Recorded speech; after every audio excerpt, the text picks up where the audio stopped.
Are you looking for more out of your life? Do you need ideas on how to start new businesses and how to move forward in your own personal life? Well, guess what? You have come to the right radio show.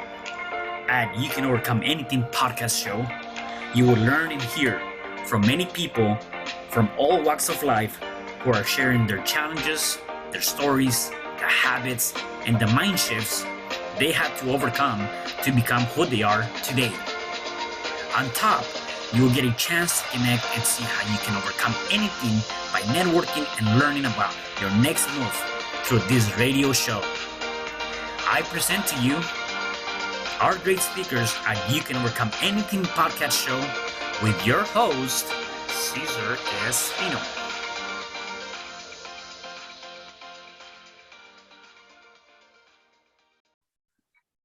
Hello there, and welcome back to another episode of You Can Overcome Anything podcast show. It is your host, Cesar Espino, and today I have a special guest. Her name is Nicki.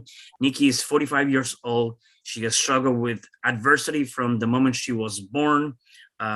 She also has gone through a lot of different things through her life, and part of that was actually following her husband to Japan for his dream job, and was supposed to be there for 2 to 3 years. She ended up staying there for 10 years, and due to that, she started her own company, which is Tokyo Tours, because she couldn't get a job. She came back 1 year later to help her mom with stage 4 cancer and help her dad cope with the grief. Came back to Japan and lost her dad. Then COVID happened, lost the business, got divorced, came back home, got several jobs, lost those, and had her daughter and moved to live with her dad, and now still fighting to stay on top of the world. Nicki, how are you today? Pleasure to have you on the show. I'm good. Thank you for having me. Oh, definitely. So, Nicki, one of the things that I always like to get from the guest is to understand more or less, how was your upbringing? How was your childhood growing up, and where are you originally from? I'm originally from the Netherlands. I was adopted as a baby. My parents couldn't take care of me, so after I was born, I stayed in an orphanage for a year. And then after 1 year, I was adopted by this couple who already had 3 older sons. And my mom desperately wanted to have a girl, but she couldn't, due to health reasons, become pregnant again. So when she got the opportunity to first foster and then adopt a girl, she was ecstatic, and she was like, oh, let's do this. Yeah. So yeah, I grew up with 3 older brothers. Got it. And looking back, did that had any impact on your childhood, or even in your early years of being a teen, knowing the fact that you were adopted and are going through that experience? Oh yeah, it affected me a lot. I mean, because my brothers were all a lot older than me, and all the people in our neighborhood were their age, so there wasn't really anyone for me to connect to or to be friends with. So up until I went to primary school, I wasn't really able to make friends or interact with people my own age. So there was a real disconnect when I first started school. I didn't understand kids my own age. I didn't know how to interact with them. I didn't know what kind of games they liked or what kind of stuff they were into. So yeah, it was definitely challenging. And also my mom, having to raise 4 kids, was always super busy. She was always running. And when she did have time, she was like, oh, finally, I want to relax. I want a moment to myself. Stop nagging, go away, do your own thing. So yeah, I felt I was underfoot a lot. So there wasn't really a lot of time for me. And even emotionally, I felt overlooked often because everyone would be arguing at the dinner table and no one was asking me how it was going in school and that kind of thing. So yeah, it was definitely difficult. Yeah, no, definitely. And what kind of challenges did you had to emotionally, right? Besides feeling like you were not feeling in place or different things, like what other things or challenges did that do to your own personal social life in school? And a lot of times I hear this, and when I've talked to other kids that have gone through a similar experience where they were adopted, there's always the idea of they're getting bullied or they're getting talked down to or these things. Did you have to do with any of that stuff? And if you did, how did you handle that? Oh yeah, for sure. I mean, I was bullied a lot, both in elementary school and later in high school as well. And the way my mom dealt with it was like, if we don't talk about it, it never happened. Okay. So I felt I was a bit on my own, and the teachers were also like, "Yeah, she'll grow out of it. It's just a phase. We don't really have to address this, and it'll be fine. It will work itself out." So yeah, especially during school time, it was a difficult time for me. I didn't have a lot of friends growing up. Yeah. And then growing up, in Amsterdam, what was it that you wanted to do? You had any idea, any ambition of I want to focus my time, energy on this particular thing? Oh yeah, for sure. I was always very creative because I was on my own a lot. I enjoyed drawing. So I had this idea of becoming a fashion designer. So after high school, I went to fashion school for 4 years. Hmm. And then when I was in fashion school, I found out that everyone is very disingenuous, and everyone's out to get you. And like, if you turn your back, they'll plant a knife in your between your shoulders straight away. So then I thought, well, I don't think this is the world I want to have my professional life in. Hmm. So I took a year off to decide what I wanted to do with my life, and then studied marketing instead when I went to university. And then I thought, well, if I really still have that drive to go into fashion, I can always go back, but at least marketing will give me more options to go farther afield than just fashion. Yeah, no, definitely. So marketing, and now you're obviously doing that right now.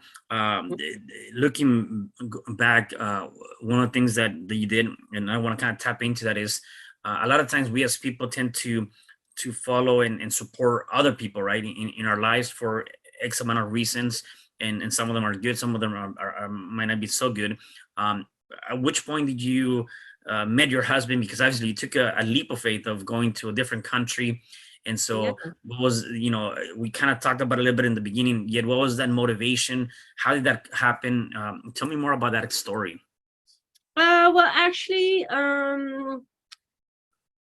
it was when I was almost 30. I was doing a lot of online dating, but I wasn't expecting to really find someone like the love of my life. It was more something I did out of boredom.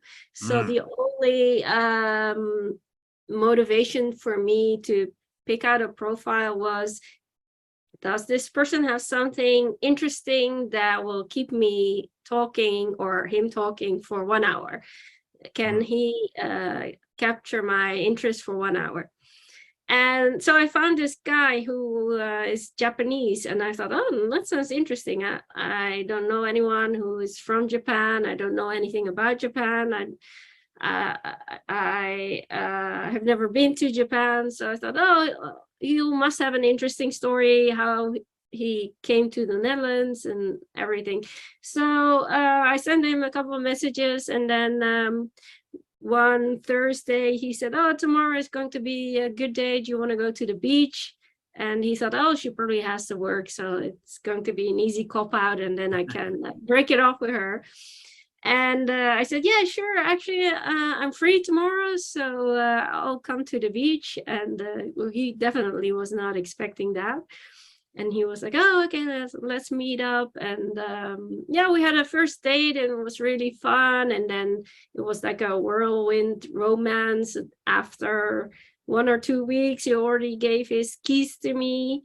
And then 2 months in, he said, And oh, was this in Amsterdam or was this in Japan? no, this was in Amsterdam. Okay, gotcha. He was living. Okay. Yeah, so he was like, oh, you want to move in with me? 2 months in the relationship, we can put all your stuff in storage. And if it doesn't work out, you can just find another place to live. So I said, yeah, sure, fine, why not? Let's give it a try. So I moved in with him. And then 5 years into the relationship, he was like, we're getting to that age where we might want to start a family. So we have to think about where we take it from here. And actually, since he grew up in the Netherlands and never really lived in Japan, he was like, how would you feel maybe going to Japan for 1 or 2 years? And then afterwards, we'll just go back. It's just like a short adventure. Mm-hmm. And I said, yeah, sure. See if you can find a job. And if you can, then I don't mind. And I'll come with you. So yeah, that's how I ended up in Japan, basically. Yeah, and then that 2 to 3 years turned out to be more like 10 years, huh? Oh, yeah. I mean,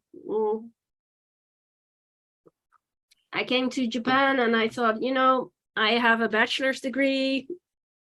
I have quite a bit of work experience. My English is not too bad. So I'm sure everyone will be lined up to hire me. And so I started applying for jobs, and everywhere I went, it was, are you fluent in Japanese? Because I got married for the, to be able to move. So I used his last name. So that's why people were confused. And they thought, oh, she must be a Japanese person who speaks English well. And I was like, no, I don't speak Japanese at all, actually. Yeah. And then a couple of months in, I was like, yeah, this isn't working. Maybe I should just go and study Japanese full time for a year or so, and then I'll be fluent, and then it'll be easier to find a job. Right. So then 2 years in, I still wasn't fluent in Japanese, and I was really down on myself, like, oh, this isn't working, and it seems like I'll never be fluent. What will I do? And at that time, a friend of mine came over. She works for the Royal Dutch Airline Company. Mm-hmm. And I showed her around Tokyo for a bit, and she said, actually, you're quite good as a storyteller, and you know a lot about Japan and about the culture and everything. Why don't you become a tour guide? And I said, oh, I've never tried that. I don't know anyone who works in that environment. I have no network. I don't think that's something for me. And she said, well, if you're serious, I'm willing to help you. I'll write you a review, and then things will work out on their own. And I said, yeah, sure, let's do that. And I thought this is one of those cases where people said, oh, yeah, of course, I'm going to help you. And then you never hear from them again. Right. So then 1 week after I saw her, I already received my first email from a client, like, oh, yeah, I heard that you are doing guided tours in Tokyo, and sounds like fun, and I really want to try a tour with you. Would that be possible? And then I was like, oh my God, I never expected that to happen at all. And I was really blown away. And I thought, oh my gosh, this is totally different than showing friends around if you actually asking money for that. So I scrambled and I put something together and then went from there. And it picked up steam quite quickly and became successful quite early on. So that was good. Yeah, that's good. So what was maybe one of your biggest lessons or things you've learned through obviously picking up your life from Amsterdam and kind of taking that pretty fast ride in getting to the relationship and then deciding, you know what, yeah, let's go ahead and move to a different country, right? obviously, we'll get to that, and at the end of the day, you guys ended up getting divorced. So what was at that moment, like, if you look back now, what would be something you will tell your younger self, or what is one big lesson you learned from that experience? Well, definitely, I think even if you're not 100% sure, it's good to just give it a try. And because things are never 100% the way you planned. So Mhm. it's good to just take a leap of faith. And if problems arise, because they always will, then you'll deal with it when they happen. And you can really make yourself crazy and let fear decide your life and decide for you not to do things because you worry so much. So sometimes you just have to do it and then experience it. And then you can always decide later, this is not for me, or I want to do something else or whatever. But at least then you've tried it, and at least then you have the full picture of what the experience is going to be like, rather than just in your mind worrying. Yeah, right. Yeah, and if you look at it from that perspective, obviously, not taking that leap of faith, you might be down the line regretting and or thinking maybe I should have done that. And I do agree with you in terms of whatever you do, you got to just deal with what emerges, deal with whatever challenges are thrown at you, and deal with them at that moment, versus thinking what would have been, or the what if I would have done this, or what if I would have done that. And obviously, I'm sure you didn't go into this thinking this was not going to work. I don't think people ever go into anything, whether it's business or a relationship.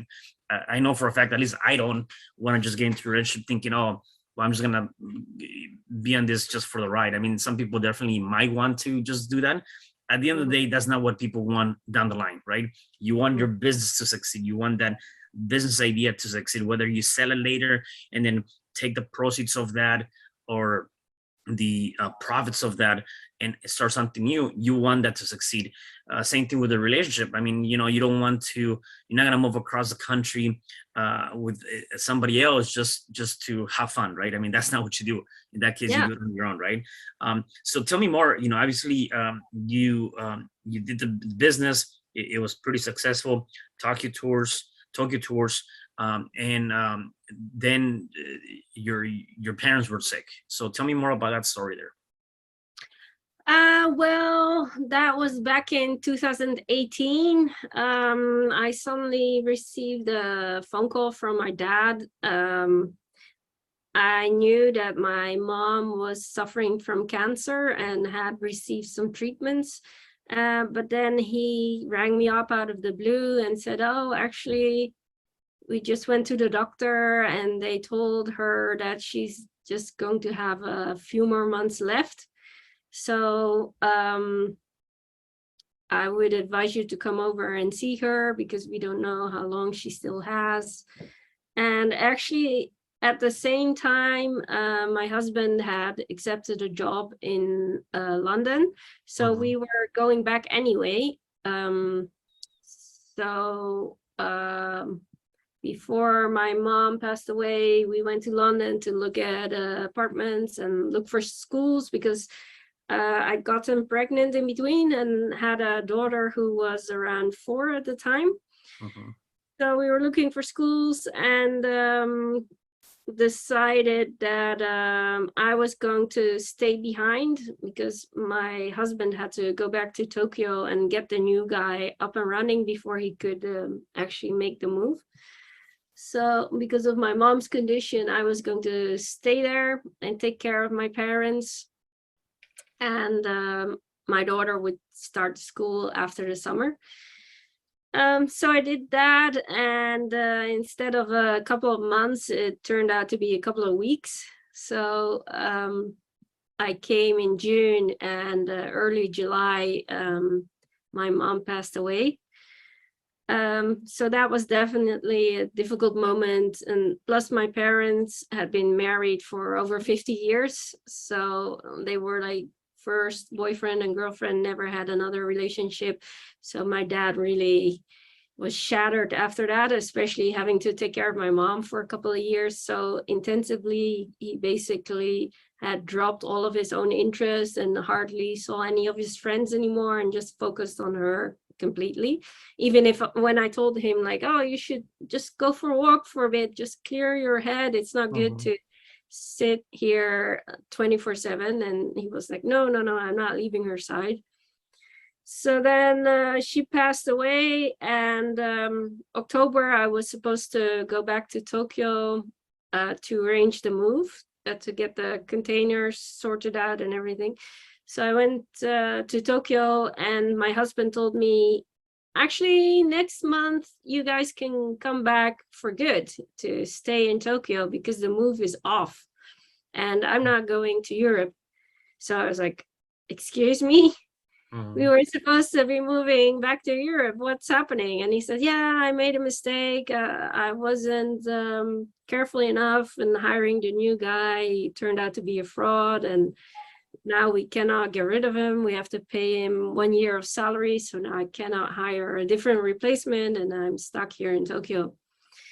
So yeah, you can come back in November. It's fine.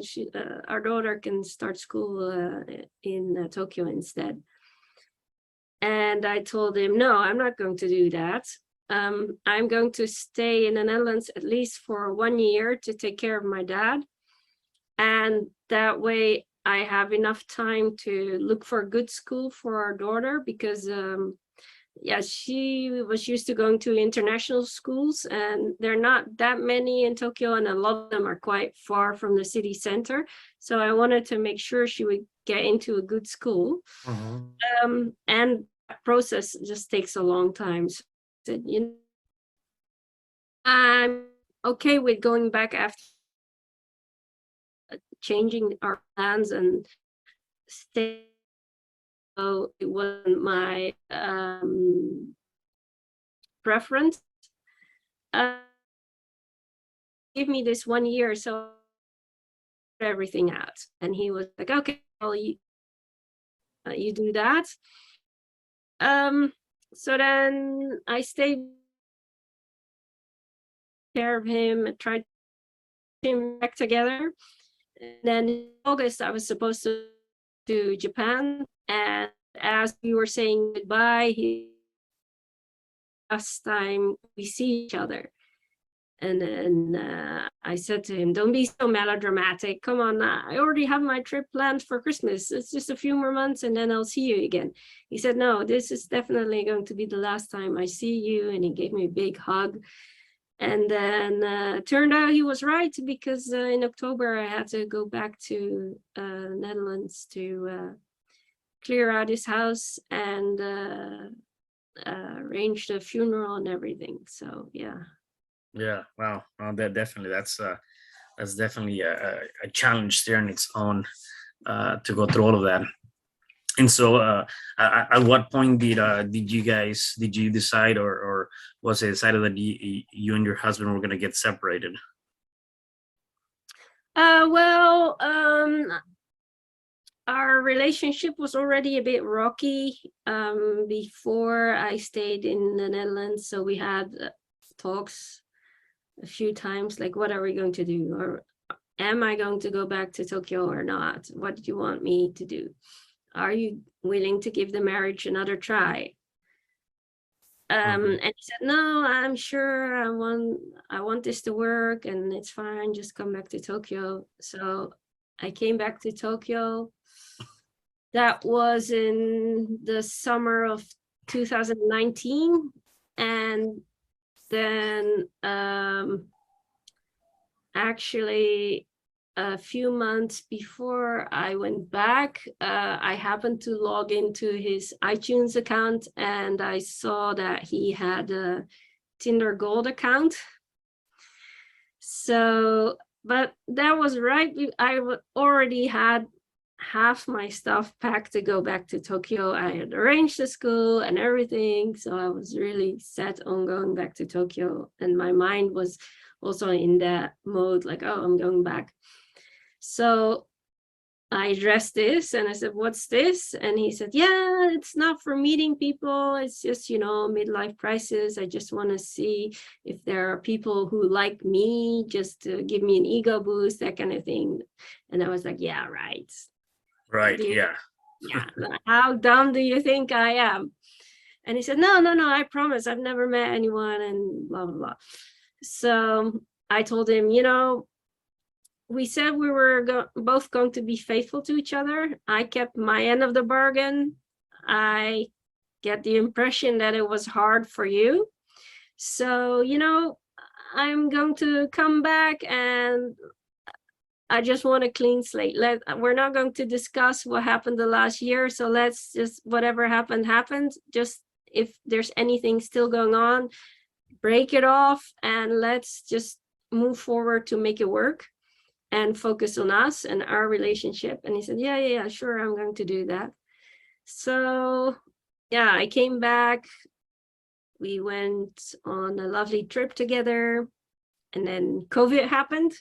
So we were together like 24/7 and it was super hard. And, he kept saying, yeah, there's this one bar that has like only a few seats and it's very secretive and they're not supposed to open, but I go there occasionally. So like at least once a week he went there. And I was like, that's bullshit. There's no secret bar. There's got to Right. be something else going on. And there was just one point that I got so aggravated over everything. I was like, I want to know. And he came home. He fell asleep. He forgot to lock his phone. And I was like, okay, let's see what's going on. So I went through his messages and turned out that he had an affair for 8 months already with Wow. someone. Yeah. And then that was kind of the drop for me,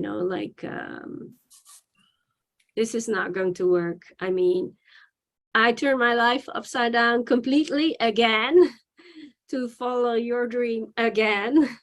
And I'm making every effort to make this work. And obviously you are not. And I mean, if it's just a one-time thing, we can discuss it. But if it's been going on for 8 months, I don't see how we can reconcile that. So that's when I decided, I don't care where you live from this point onwards, but it's not going to be here. So just grab what you need right now, go somewhere else, pick up the rest of your stuff some other time. And I'm going back to the Netherlands and that's final. Yeah. Yeah.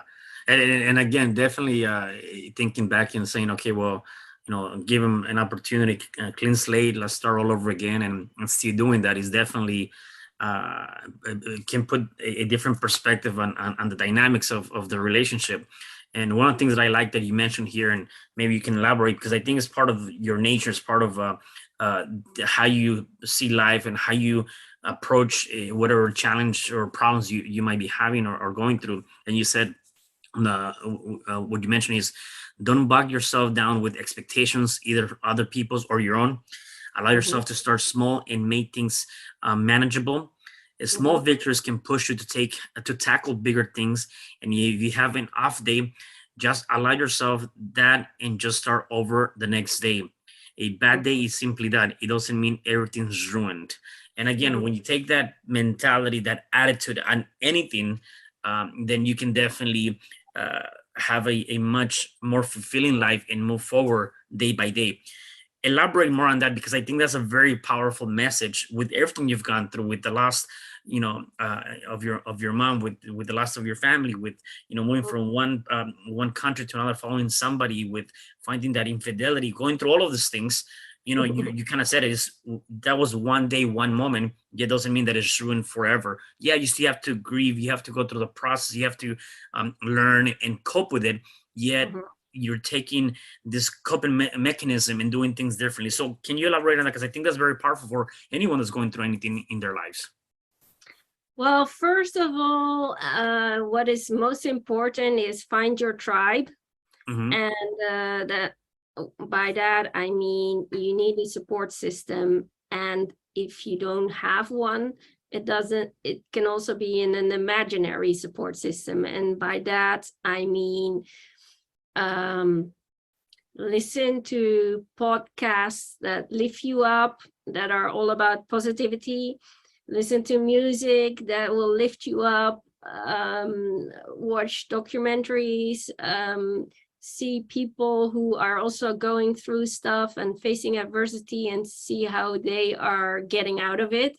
So even if you don't have those aspirational people in your immediate circle, at least make sure that you have something to look at and see, like, oh, look at these women, or look at these guys that are going through all that. If they can do it, then I'm able to do it too. So just do that.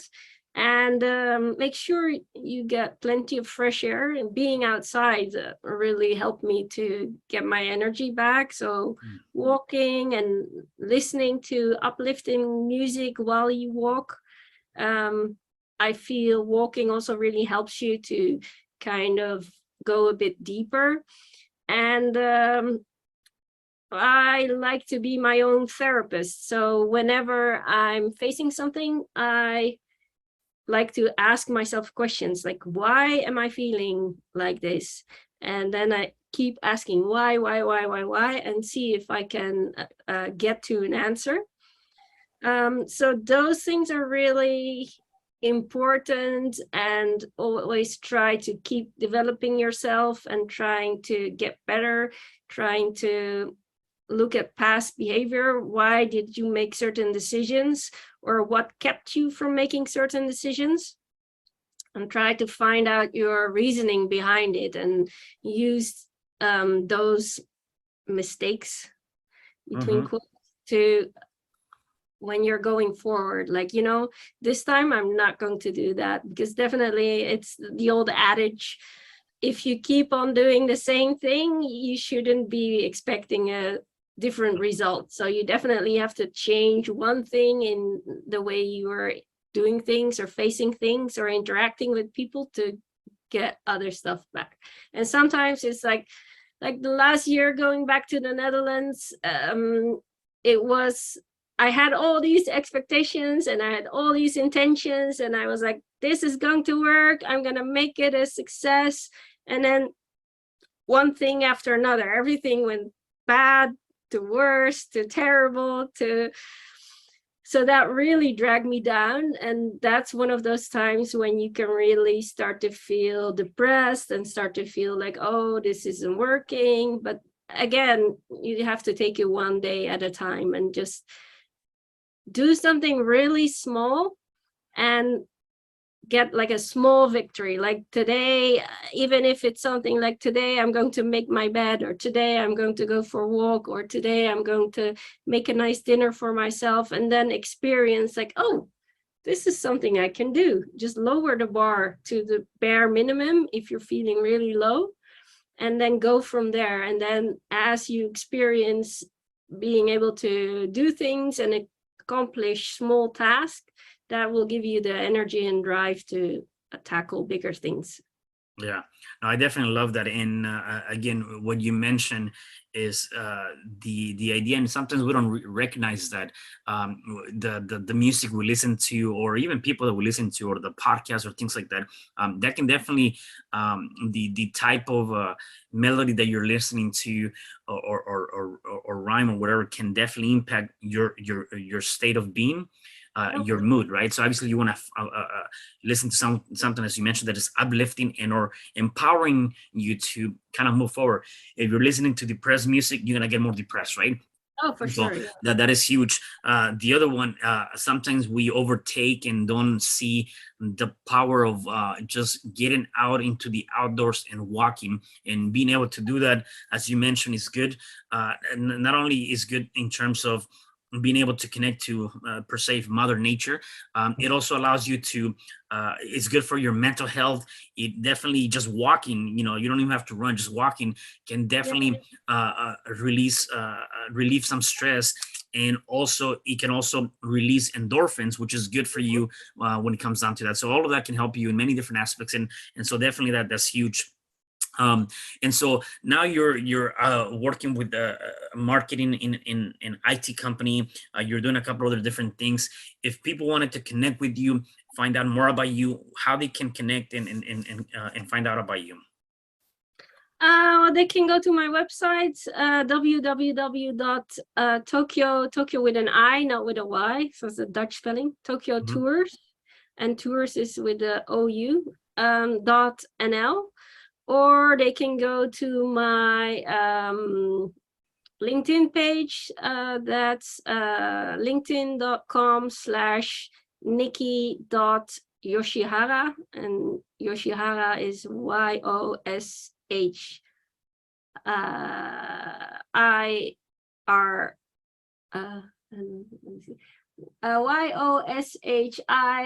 YOSHIHARA. Yeah, so Okay, Yoshihara. gotcha. So that's my former name.